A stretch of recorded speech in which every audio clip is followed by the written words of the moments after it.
Water crisis nature दची warning मु कहबार उद्देश्य होची वाटर प्रॉब्लम। एही वार्निंग टी प्रथम देश रे बेंगलोर को देइची। कहबा खेले वर्तमान बेंगलोर रे ग्राउंड लेवल रे बिल्कुल भी पानी नहीं। पूर्वरु जाकी बेंगलोर रे 100 फीट बोर कोल्ले जाकी पानीटी बाहरुतिला, किंतु वर्तमान 1800 फीट कोल्ले मध्य पानीटी बाहर नहीं। वर्तमान आम मानी जाकी पीबा एवं यूज करिया को बहुत परिमाण रे पानीटी रहिची, किंतु नेक्स्ट 50 इयर्स रे एही वाटर प्रॉब्लम टी जाकी बेंगलोर को किपरि आज वर्तमान रहिची सही परि देश पूरा यह बेपी जाए। हेले एही वीडियोटी जाकी बिना स्किप रे एही वीडियोटी देखंतु। एही बेंगलोर रो वाटर प्रॉब्लम काई पई आसीची एवं यार सॉल्यूशन टी एही वीडियो माध्यम रे आपन को जणे देबी। चलंतु वीडियोटी स्टार्ट करिबा। Let's start. बेंगलोर होची इंडिया रो सिलिकॉन वैली, सही परि स्टार्टअप एवं आईटी हब। 2024 गोटे न्यूज रे बाहरी जाकि India's Bengaluru fast running out of the water, जाकि वाटर प्रॉब्लम रे नंबर 1 रे बेंगलुरु टी रहिची। बेंगलुरु रे कहबा खेले 70% वाटर नीड गुड को कावेरी नदी ऊपर डिपेंड हुए। सही परि 30% वाटर नीड गुड को जाकि ग्राउंड लेवल वाटर ऊपर डिपेंड हुंदी। हेले बेंगलुरु रे जेपरि लोकमानकर पॉपुलेशन जेपरि बढ़ुची सही परि सेटारे अर्बनाइजेशन, रोड्स, बिल्डिंग एवं अपार्टमेंट गुड को बहुत परिमाण रे बढ़ियार चलीची। बेंगलुरु पॉपुलेशन होची 1.40 क्रोस। बेंगलुरु पर पर्सन पर डे रे 150 लीटर पानी टी यूज करथाय। सही परि पर डे रे देखे गेले 210 क्रोस लीटर टे पानी टी बेंगलुरु पाई दरकार। बेंगलुरु रे देखे गेले 1000 रु अधिक लेक गुड को रहितिला, सेतिपई बेंगलुरु को सिटी ऑफ द 1000 लेक्स बोली कहउतले।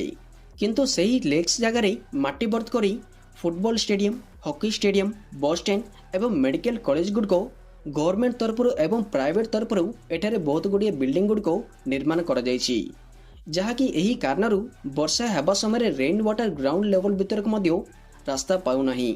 सेतिपई रेन सीजन रे जहाँकि वर्षा पानी भूमि भीतर को न जिबारु जहाँकि बेंगलुरु रे फ्लडिंग मध्य बेंगलुरु रे फ्लडिंग आसीबार यह गोटे मुख्य कारण। एवं सही पर देखिकले बेंगलुरु कहबा गेले 70% कावेरी नदी ऊपर डिपेंड हुए, किंतु 2023 रे बेंगलुरु रे रेन परसेंटेज पूरा कम रहिछि। सेतिपई कावेरी नदी रे मध्य वाटर परसेंटेज ती पूरा कमी जाइछि। यह गोटे मध्य बेंगलुरु पई बहुत बड़ कारण रहिछि। सॉल्यूशन। बेंगलुरु को वर्तमान आसितबा प्रॉब्लम टी आगामी दिन रे आम मानक मध्य आसीबार चांस टी अधिक रहिछि। कहबा गेले आम इंडिया रे अनलिमिटेड वाटर टी नहीं।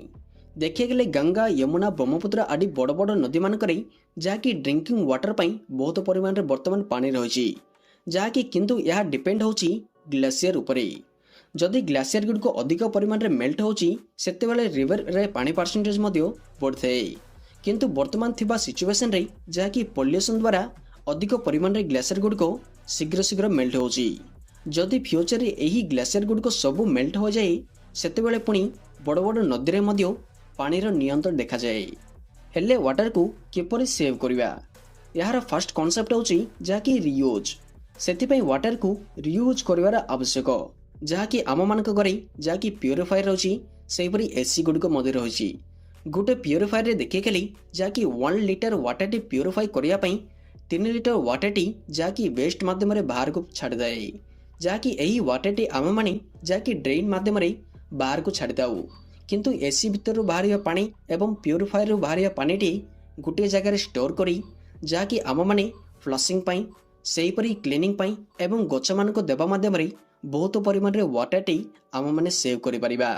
एवं सेही परि रेन वाटर को ग्राउंड लेवल रे स्टोर करबा द्वारा जाकि भूमि भीतर वाटर लेवल टी रहताय। यह द्वारा फ्यूचर रे आम मान को वाटर प्रॉब्लम आसीबार कम हुए। एवं सेही परि खाली पड़िया मानकरे जाकि गछ जाक मध्य लगाइबा दरकार। Save water save our life. हेले आपण माने जानचंती जाकि 1 केजी राइस प्रोड्यूस करिया पई जाकि केते लीटर पानी टे आवश्यक पड़थाय, जाकि कमेंट सेक्शन रे जानितिले कमेंट करंतु।